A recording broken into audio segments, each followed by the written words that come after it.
I've only been to South Florida Water Management District, the last one that you saw on the thing to represent us.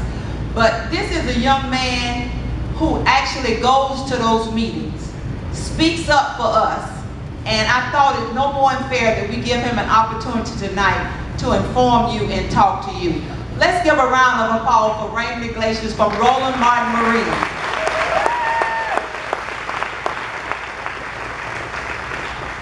Since I can't follow Carson, I'm going to go ahead and leave. I was asked to speak tonight on how all the toxic algae on the coast would affect businesses in the Glades. As I thought of what I was going to say, I realized that the church would be filled with people that did not own businesses and that may just tune me out. But if businesses are affected, then so is your way of life. Stephanie, where do you like to go out and eat in Clewiston?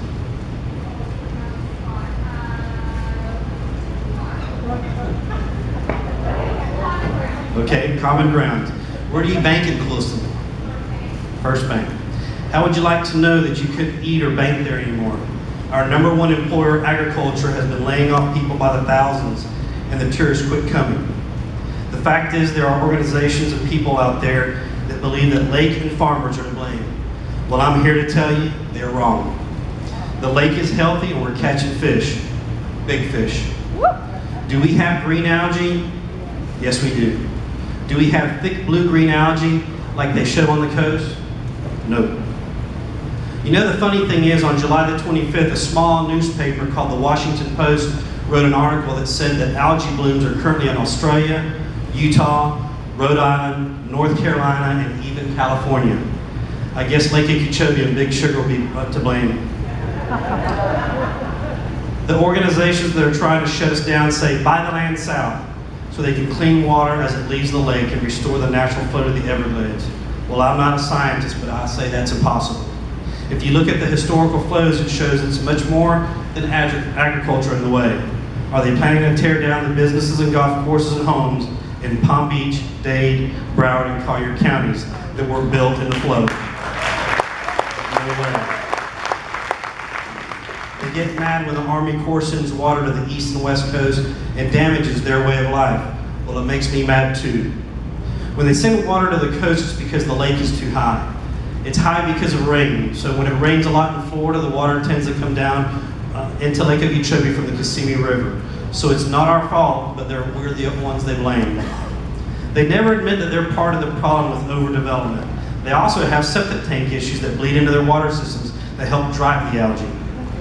Wouldn't it make better sense to use or trade state lands, not buy, north of the lake to hold water and clean it before it comes into Lake Okeechobee? Yes, it would.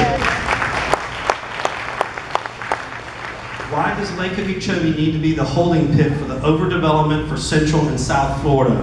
Why don't they blame Mickey Mouse?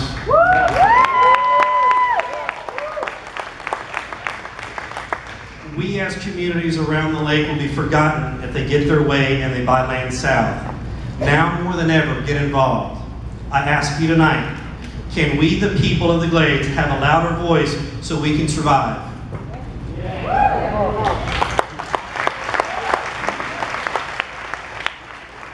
Is that all the fight we have in us? I mean, you heard Carson about the Raiders and the Tigers of the river. I'm going to ask you again. Can we, the people of the Glades, have a louder voice so we can survive?